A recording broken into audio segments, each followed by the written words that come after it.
Дараагийн мэдээлэл Селб дэд төвийн бүтээн байгуулалтыг санхүүжүүлэх зорилгоор авсан зээлийн зарцуулалт төсвийн хязгаарт орсон.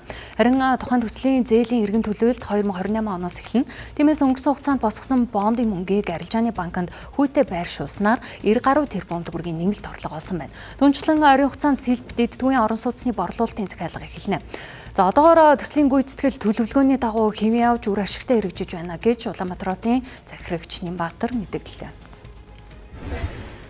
Одоо хадгаламжинд байна шүү дээ. Манай яг хадгаламжинд 1.6 их 80 төгрөг арилжааны банкудад нөгөө бид нар нээлттэй сонгон шалруулалтаар үн хаялцуулж хүү болсон.